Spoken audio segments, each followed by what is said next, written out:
Hello, everyone, and welcome back to the show, the podcast made especially for English learners around the world. I'm Sarah. And I'm Mike. Hey, everyone.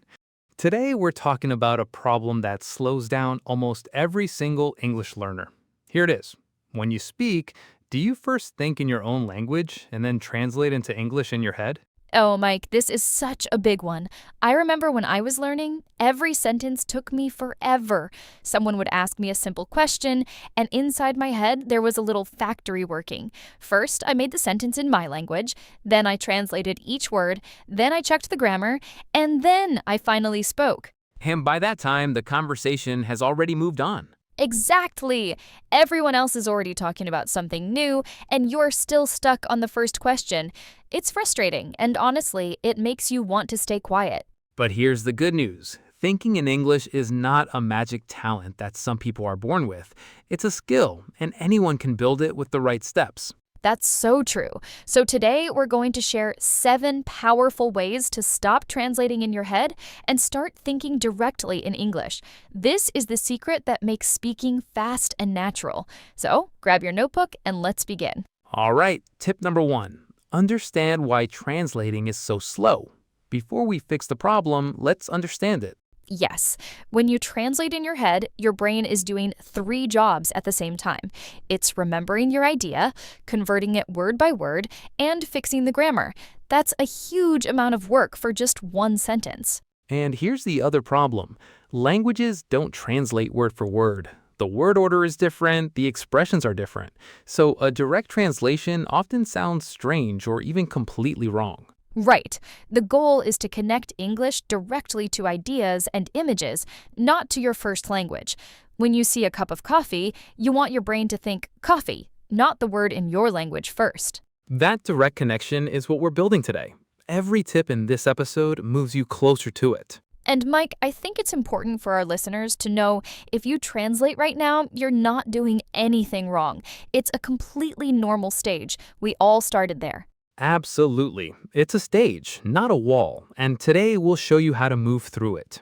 Tip number 2, label the world around you in English.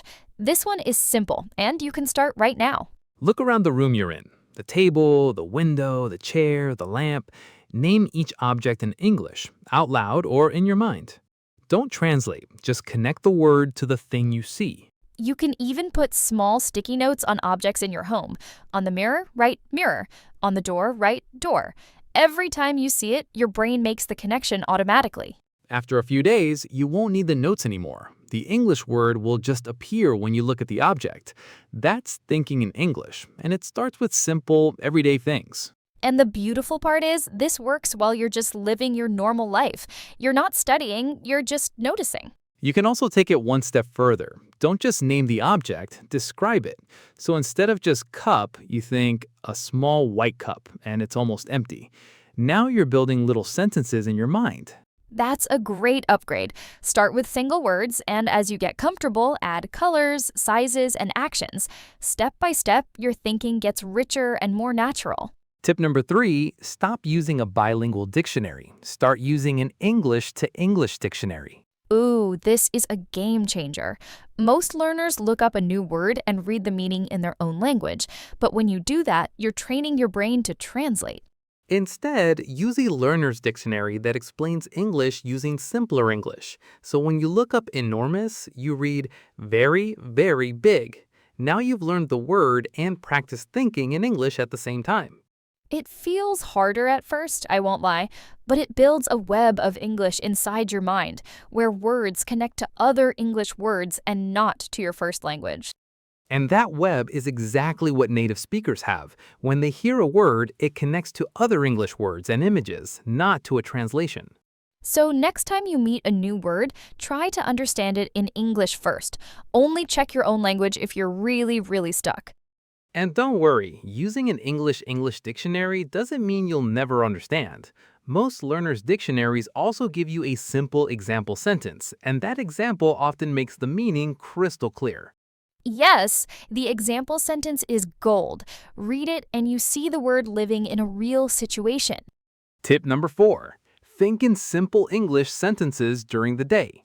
This is like a small daily exercise, and nobody even knows you're doing it. While you're walking, waiting for the bus, or making dinner, narrate your life in simple English. For example, I'm hungry. I think I'll make some rice. Where's the spoon? Oh, it's in the drawer. Keep it simple. Keep it about right now. And here's the key: don't worry about perfect grammar. The goal is not to be correct. The goal is to make English the language your brain uses for thinking. Start with 5 minutes a day, then 10. Soon you'll catch yourself thinking in English without even trying. That's when you know it's working. I love this one because it's free, it's invisible, and you can do it absolutely anywhere. And here's a little secret. You can also think about your feelings and plans in English, not just objects and actions. Things like, I'm a bit tired today, or I'm excited about the weekend. These thoughts are personal, so the words really stick in your memory. That's true. When the language connects to your own real life and emotions, it becomes a part of you, not just something from a textbook. Tip number 5. Learn in chunks, not single words. This is so important. When you learn words one by one, you have to build every sentence from zero, and that's exactly when translating sneaks back in. But when you learn whole phrases like, can I have, I'd like to, do you mind if, I was thinking about, you already have ready-made pieces of English. You don't translate, you just grab the phrase and use it. It's like cooking. If you have your ingredients already prepared and cut, dinner is fast. If you have to grow the vegetables first, you'll never eat. Great comparison. So collect useful phrases that you'll actually use in your daily life. Practice them until they come out automatically, without thinking. And these chunks become the building blocks of fast, natural speech. The more chunks you have, the less you translate. A good way to collect them is to keep a little phrase notebook. Every time you hear a phrase that sounds useful, write it down. Then review it and use it that same week. Perfect advice. A phrase you use is a phrase you keep. A phrase you only read, you usually forget. Tip number 6. Surround yourself with English input. This is about feeding your brain. The more English you hear and read, the more your brain starts to feel that English is normal, not something you have to translate. Watch videos in English, listen to podcasts like this one, read simple stories or articles. But here's the important part. Choose things that are slightly easy for you, not too difficult. Yes, if something is too hard, your brain gives up and starts translating again. But if it's just a little bit challenging, you understand most of it and you absorb the language naturally. Experts call this comprehensible input. It simply means input you can mostly understand. That's the sweet spot for learning. And try to enjoy it. Watch shows you love. Listen to topics that interest you. When you enjoy the input, you do more of it, and more input means faster progress. So make English a part of your entertainment, not just your study time. One more idea. Listen to the same thing more than once. The first time you catch the main idea. The second time you notice new words. The third time you start to feel the rhythm. Repetition is your friend. That's a great point. Just keep feeding your brain good English every single day, and slowly it becomes the language your mind lives in. And now our final tip. Tip number 7, and maybe the most important one of all. Be patient and let go of perfection. Thinking in English is a skill, and like any skill, it takes time to grow. You won't wake up tomorrow thinking perfectly in English. It happens slowly, little by little. And that's completely okay.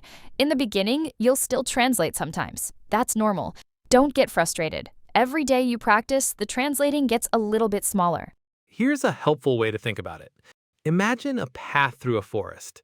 The first time, it's difficult to walk through. There are branches and bushes everywhere. But the more you walk the same path, the clearer and easier it becomes. Your brain is exactly the same. So celebrate the small wins. The first time you think a full sentence in English without translating, that's a huge moment. Notice it. Be proud of it. And remember, the goal is communication, not perfection. A native speaker doesn't care if your grammar's perfect. They care if they understand you and if you understand them. Beautifully said, Mike. Okay, let's do a quick recap of all 7 tips before we finish. Let's do it. Tip 1. Understand why translating slows you down. Tip 2, label the world around you in English. Tip 3, use an English dictionary instead of a bilingual one. And tip 4, narrate your day in simple English. Tip 5, learn in chunks, not single words. Tip 6, surround yourself with English input that's slightly easy. And tip 7, be patient and let go of perfection. That's a wrap for today's episode. We really hope these tips help you break the translation habit and start thinking directly in English. Remember, every learner has been exactly where you are right now. The translating phase doesn't last forever. Keep practicing, and one day it will simply click.